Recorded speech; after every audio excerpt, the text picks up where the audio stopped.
Hey guys, here is an easy way to make Fan Qie Chao Dan. It's a very simple recipe.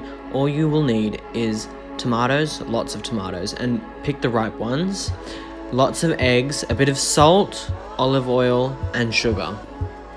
Today I'm cooking for my family of 5. We have 15 small Roma ripe red tomatoes, and we have 8 eggs. So you can really do however many eggs and tomatoes you like, personally. I find it's often better if you have more tomatoes, like maybe double tomatoes to your eggs if you have small tomatoes. So we have 15 and 8 eggs. But if you're using large tomatoes, maybe use 8 or 9. It really doesn't matter. It's up to you. You can always store some for later and keep it in the fridge. So guys, firstly, just go grab a measuring cylinder or a cup or a container of some kind, crack all your eggs into it, and if you don't have a whisk, like seen in the video, you can grab a fork and use a fork and just mix the mixture of eggs until they're a uniform yellow and there's no big clumps in the mixture. Then grab a pan, quite a wide pan like you'd cook for an omelette, because it's similar to cooking an omelette, and then you want to pour some oil into it. Turn on the stove to low or medium heat, let the oil heat up, then go over and pour your eggs in, and then whilst your eggs are sitting there cooking for maybe 1 to 2 minutes, go over and cut up all your tomatoes into a bowl. You can cut them as finely as you want. I like to leave them nice and coarse and big because then it leaves more flavor, and when you eat it, because you're going to boil it down anyway, so they'll be very small and soft at the end, so it doesn't really matter. Then you can go over and get a little bit of salt and pour that salt onto your eggs, and just always make sure that you're not overcooking it. So once you've tested that the outskirts of the egg is firm enough to move and it's not so runny that it would just fall apart, flip it in half. This should be, by the way, around 2 to 3 minutes, or it depends on how high your stove temperature's at. But it should be around 2 to 3 minutes after putting the eggs in. Then flip it in half, and then try and flip it again if you can. Try and flip it again so that it's like almost 3 layers. So flip it in the middle. I like to use 2 different cooking utensils just to make it easier. It makes the process a lot easier, otherwise you're just kind of flipping it everywhere. And then after that, just go along and make cuts at every single maybe 3 centimeters, so then you get nice cuts of the egg. And then after this, just go ahead and leave it in a plate by the side of the stove. Just leave it in there, because then we're going to use the same pan again to cook the tomatoes, so you keep the flavor of the eggs and the oil and everything.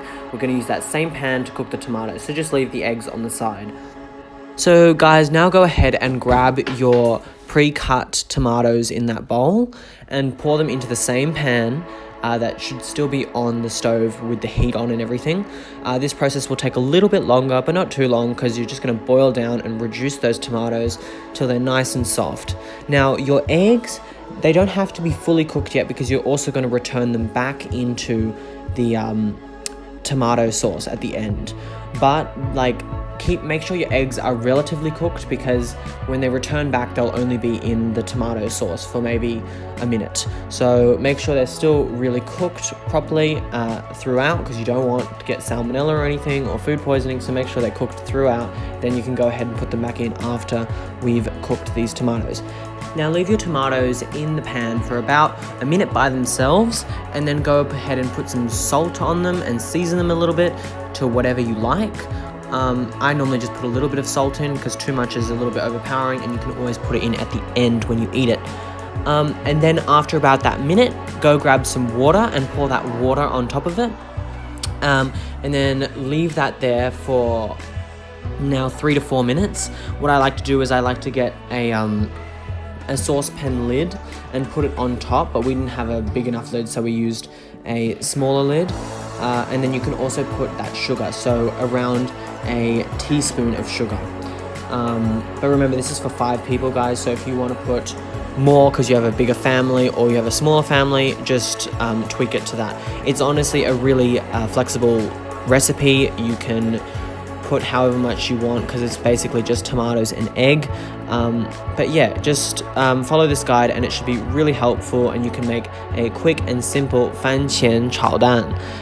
Now, at the end of this process, you want to add those eggs back in and mix it around a little bit, keep that heat on, combine them together, and yeah, after that it should be pretty well done and ready to eat. Now, if you want to add rice, you can easily cook up some rice and add it on. You can also cook some pak choy or bok choy. That's also really nice to go on it as well. And I also recommend cooking eggplant, but that's a little bit harder to do. You get a bit of soy sauce, eggplant, and put it in a wok, and you cook that up too. That's also kind of nice on the side, but it's up to you guys. Thanks for listening, everyone. I hope you made a great Fan Qie Chao Dan.